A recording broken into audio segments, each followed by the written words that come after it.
ఆత్మ బంధువులందరికీ ఆత్మ ప్రణామాలు. మళ్ళీ మన ఫ్యామిలీ మెంబర్స్ అందరినీ, ఆత్మ బంధువులందరినీ ఇలా డిసెంబర్లో కలుసుకునేది ఒక 3 నెలల ముందే కలుసుకోవడం చాలా సంతోషంగా ఉంది. Thank you very much for giving this opportunity. నేను 2000లో ఒక బుక్ ద్వారా బుద్ధా పిరమిడ్ ధ్యాన కేంద్రం అనే పుస్తకం ద్వారా ధ్యానంలోకి వచ్చాను. సూక్ష్మ శరీరం ఎలా ప్రయాణం చేయాలి అనే ఒక పుస్తకం చదివి దాన్ని ఎవరు నేర్పిస్తారు, ఏ గురువు అయితే దీంట్లో నాకు శిక్షణ ఇస్తారు అని వెతుక్కుంటూ కొన్ని వేల పుస్తకాల షాపులు తిరిగాను. ఎక్కడ దొరకలేదు నాకు. 3 years తర్వాత 2000 సంవత్సరంలో జూలై 11 రోజు ఒక మామూలు పుస్తకాల షాపులో పత్రిజీ గారి సూక్ష్మ దేహయాత్రల్లో శిక్షణ అని ఇమీడియట్ గా బుక్ కొనుక్కున్నాను. చదివా. శ్వాస మీద ధ్యాస ధ్యానం ఉంది అందుట్లో. సూక్ష్మ శరీర అనుభవం ఎలా వచ్చింది ధ్యానం చేస్తే, కింగ్స్ ఛాంబర్ పిరమిడ్ లో పడుకొని ధ్యానం చేస్తే సూక్ష్మ శరీర అనుభవాలు ఎలా వచ్చాయి, అవన్నీ అందుట్లో ఉన్నాయి. నేను ఏదైతే వెతుకుతున్నానో 3 సంవత్సరాల నుంచి ఆ బుక్లో నాకు దొరికింది. So ask it will be given అని చెప్తారు కదా. సో నేను వెతికాను, నాకు ఒక గురువు కావాలి, నేను ఇది నేర్చుకోవాలి, నాకు యోగ విద్య నేర్పించే గురువు కావాలని చెప్పి ఎన్నో పుస్తకాలు చదివాను. కానీ దొరకలా. ఏదో చిన్న చిన్న ఆసనాలు వేయాలి, తర్వాత ప్రాణాయామం చేయాలా, సన్యాసం తీసుకోవాలా, హిమాలయాలకు పోవాలా, అన్నిటిని వదిలేయాలా, అన్ని అందుట్లో ఉన్నాయి.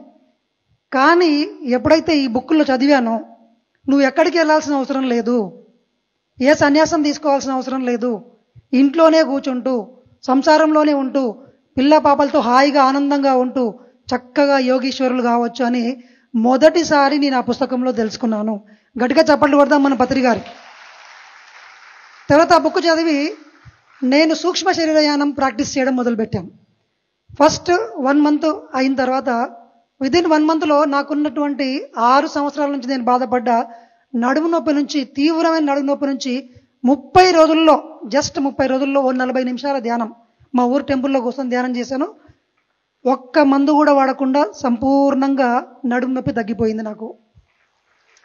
సైంటిఫికల్ గా నేను తెలుసుకున్నాను. పత్రిసారి చెప్తారు కదా ఎప్పుడు, ధ్యానం సర్వరోగ నివారణి అని. సో నాకు అనుభవం వచ్చింది. రెండోది, ధ్యానం చేస్తే సూక్ష్మ శరీర అనుభవం వస్తుంది అని, మన శరీరంలోంచి ఇంకొక శరీరం బయటకు వస్తుంది అని. మరి అది కూడా తెలుసుకోవాలిగా. కర్నూలు వెళ్ళాను. కింగ్స్ ఛాంబర్ మీద ఆ పడుకొని నేను కూడా శ్వాస మీద ధ్యాస పెట్టాను. 10 నిమిషాల్లో నా శరీరం అంతా ఒక రాయిలాగా తయారైపోయి ఆ శరీరంలోంచి ఇంకొక శరీరం బయటకు వచ్చేసి జస్ట్ 10 నిమిషాల్లో. That is the power of Anapanasati meditation. So first time ఆ శరీరంలోంచి బయటకు వచ్చినప్పుడు ఆ అనుభూతి ఇంక చెప్పలేం, ఎక్స్పీరియన్స్ అవ్వాల్సింది ఎవరైనా. సో అది నా మొదటి సూక్ష్మ శరీర అనుభవం. తర్వాత పత్రిగారి యొక్క సూచన మేరకు మరణం లేని మీరు లోబ్సాంగ్ రాంపా రచించినటువంటి బుక్ తీసుకొని ఆత్మాయనము, రాబర్ట్ మన్రో లాంటి పుస్తకాలు రీసెర్చ్ చేసి 7 years పాటు నేను కేవలం రోజు ఒక 6 గంటలు ధ్యానం చేయడం, పుస్తకాలన్నీ చదవడం. కానీ ముఖ్యంగా నా టార్గెట్ అంతా ఒకటే, నేను ఎరుకతో, సంపూర్ణ ఎరుకతో ఎప్పుడు అనుకుంటే అప్పుడు ఎక్కడికంటే అక్కడికి సూక్ష్మ శరీరంతో పోవాలి, చూసి రావాలి, గుర్తుపెట్టుకోవాలి. సో 7 years పాటు నేను దీని మీదనే రీసెర్చ్ చేశాను. కొన్ని వేల సార్లు నా సూక్ష్మ శరీరంతో నేను బయటకు వచ్చాను. ఎక్కడికెక్కడికో తిరిగాను, సముద్రంలోకి వెళ్ళాను, గోడల్లోకి వెళ్ళి ప్రయోగాలు చేయడము, ఆ కరెంటు తీగల్ని పట్టుకోవడము, చెట్ల మీదకి వెళ్ళి ఎగిరిపోవడము, కొండల పర్వతాల మీదకి వెళ్ళి లోయల్లోంచి వెళ్ళిపోవడము. ఈ ఎక్స్పీరియన్స్ చాలా బాగుంది. ఒకరోజు సార్ దగ్గరికి వెళ్ళి డౌట్ అడిగా, సార్ నాకు ఇలా వస్తున్నాయి, నేను ఏం చేయాలంటే, అది మన కాన్సెప్ట్ కాదు, పక్కన పెట్టండి రా బాబు అన్నాడు. వదిలేసాను ఆ రోజే. 7 years తర్వాత నెక్స్ట్ నా ముందుకి డొనాల్డ్ నిల్ వాల్స్ అనే ఒక బుక్ వచ్చింది. 3 పుస్తకాలు ఉంటాయి. తర్వాత సేత్, రామ్తా ఇలాంటి టార్కమ్ సెరాడారియన్, థియోసాఫికల్ సొసైటీస్ పుస్తకాలు వచ్చినాయి. అప్పటి నుంచి నా ధ్యానము, ఈ పుస్తకాలు బాగా రీసెర్చ్ చేస్తూ నేను ఎక్స్పెరిమెంట్ చేయడం మొదలు పెట్టాను. మేనిఫెస్టేషన్ మీద, సంకల్ప శక్తి మీద. ఎన్నో సంకల్పాలు, ప్రతిదీ విజువలైజ్ చేస్తూ చక్కగా అఫర్మేషన్ రాస్తూ దాన్ని ఎమోషన్ని యాడ్ చేసి ఎన్నో వేల సంఘటనల్ని నా లైఫ్లోకి నేను తెచ్చుకున్నాను. ఆర్థికం కావచ్చు, ఆరోగ్యం కావచ్చు, రిలేషన్షిప్ కావచ్చు, భయాన్ని పోగొట్టుకోవడం కావచ్చు, ఎమోషనల్ ఫిట్నెస్ కావచ్చు, విజన్ని క్లియర్గా సృష్టించుకోవడం కావచ్చు. Whatever it may be, I started creating using my visualisation power and manifestation power through meditation. ఒకటి, సంకల్ప శక్తికి సంబంధించినటువంటి దాంట్లో మాస్టర్ కావాలని నాకు చిన్నప్పటి నుంచి ఉండే. అంటే నాకు ఒక కోరిక ఉండే చిన్నగా ఉన్నప్పుడు. ఏంటంటే, దేవుని కోసం తపస్సు చేస్తారు అందరూ, ఒక్కటే సారి వస్తాడు, ఒకటే వరం ఇచ్చిపోతాడు. కానీ నేను కొంచెం స్వార్థపరుణ్ణి. నేను అనుకునేది, ఈసారి దేవుడు నా ముందర ప్రత్యక్షం అయితే నేను ఒక కోరిక కోరుకుంటాను అనుకునేవాడిని. ఏం కోరుకున్నానంటే, దేవుడు నాతోనికి వస్తే ఇక నీ అవసరం లేకుండా నేను ఏం కోరుకుంటే నాకు అది రావాలా, ఆ విద్య నాకు ఇచ్చేయి అని చెప్పాడు. ఏం కోరిక అది? నేనేం కోరుకుంటే అది ఎప్పుడు కావాలంటే అప్పుడు, ఎక్కడ కావాలంటే అక్కడ దాన్ని నేను సృష్టించుకునే శక్తి. దాని పేరే మనం ఏమంటున్నాం ఇప్పుడు? సంకల్ప. ఒకసారి గట్టిగా గట్టిగా సంకల్ప శక్తి. ఇక్కడ ఈ కార్యక్రమము, ఇంత అద్భుతమైన కార్యక్రమము మనందరి యొక్క సంకల్ప శక్తి వల్ల సృష్టింపబడింది.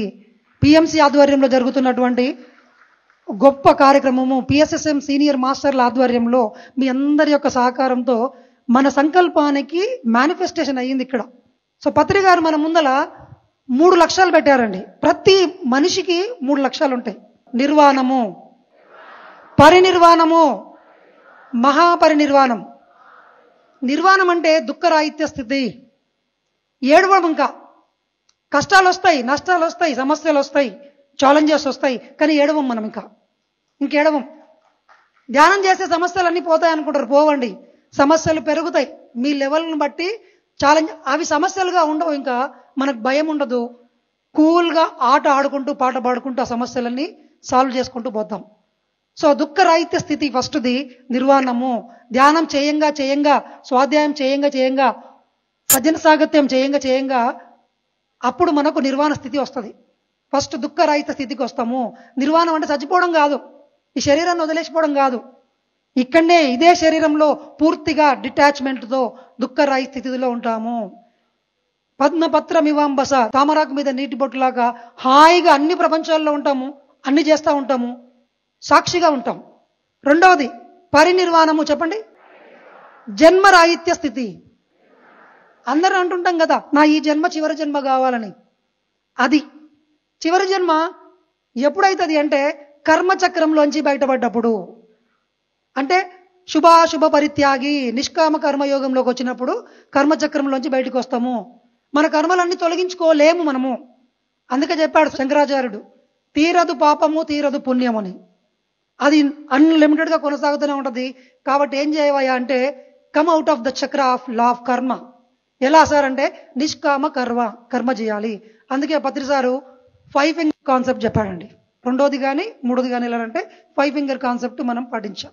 ఒకటోది ధ్యానం, మెడిటేషన్, ధ్యానం, స్వాధ్యాయం, సరి అయిన పుస్తకాలు చదవాలి. నేను ధ్యానం ఒకటే చేస్తాను, పుస్తకాలు చదవను సార్, నాకు ధ్యానం చేస్తే అన్ని వస్తాయా? రాదు. 100% సరి అయిన పుస్తకాలు చదవాల్సిందే. అందుకే పత్రి గారు రెండవ స్టెప్ ఏం చెప్పారు? పుస్తకాలు ఎంతమంది చదువుతారు ఇక్కడ? వెరీ గుడ్, గట్టిగా చప్పట్లు కొట్టండి అందరికి. పిరమిడ్ సొసైటీలో ఉన్నన్ని పుస్తకాలు ఈ ప్రపంచంలో ఏ సొసైటీలో లేవు సార్. థియోసాఫికల్ సొసైటీలో ఉన్నాయి సార్.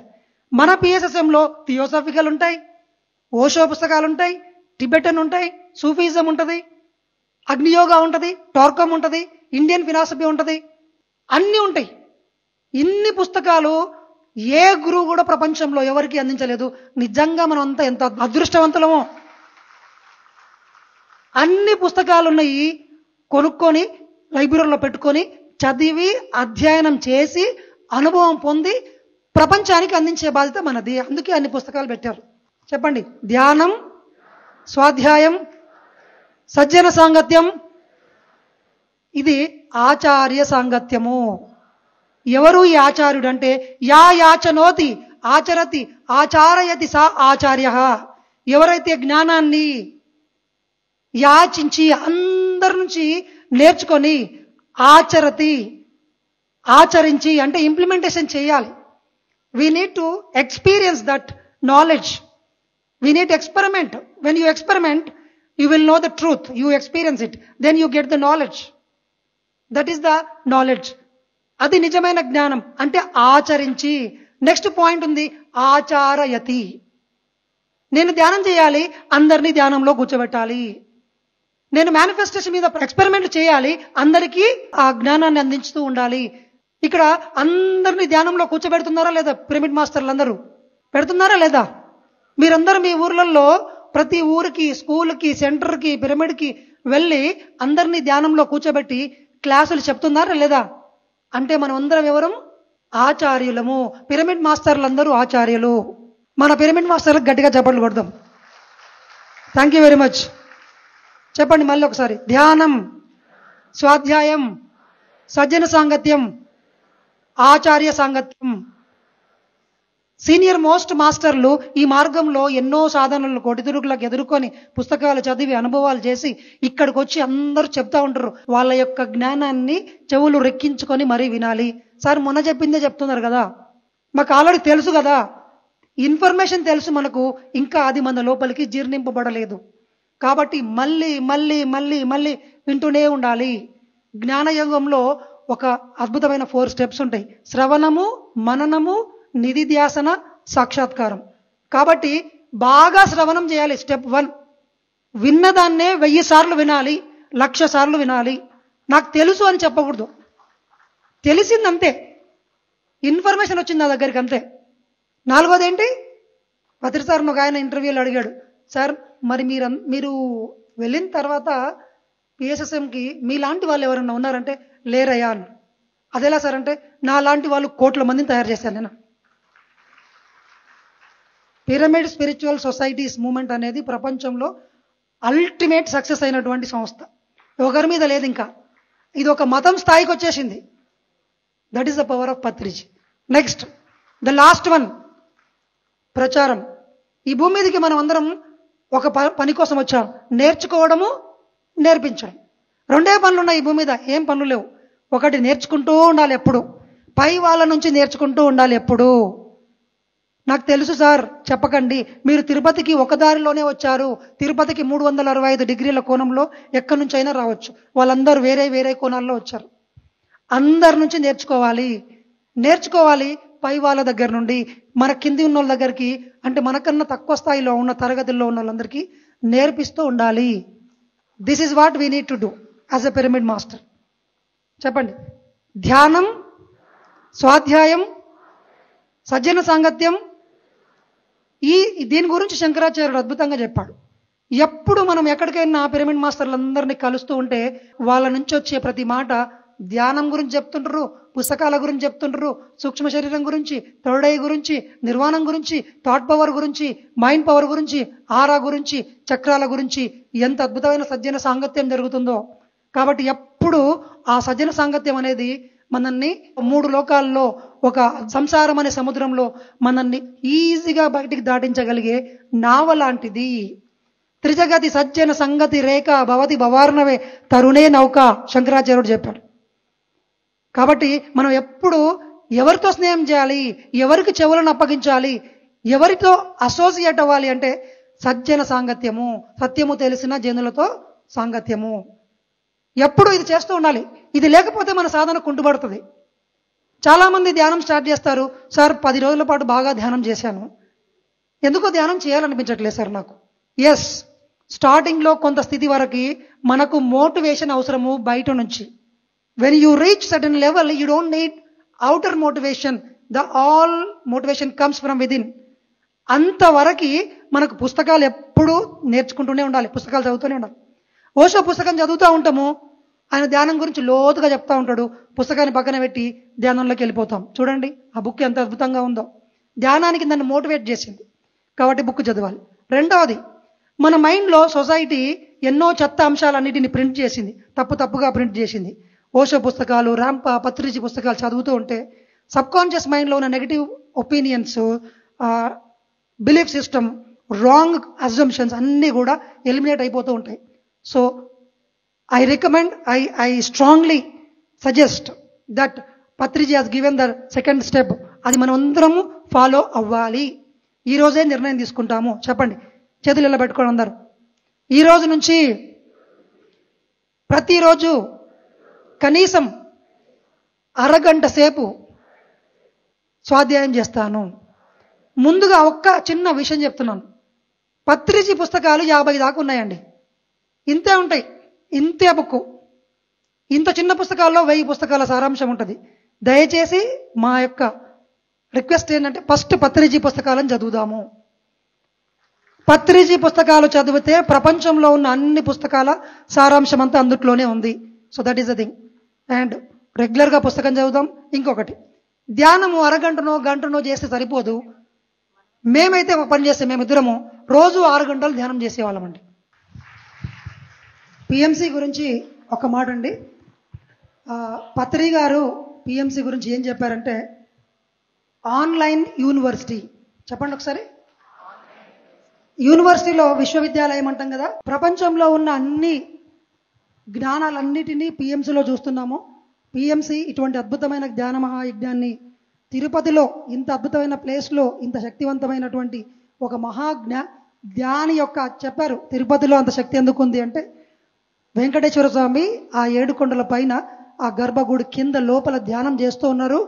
ఆయన సమక్షంలో మనం అందరం ధ్యానం చేస్తున్నాం. అటువంటి అవకాశం మనకు పిఎంసి ఇచ్చింది. గట్టిగా చప్పట్లు కొడదాం. Thank you very much.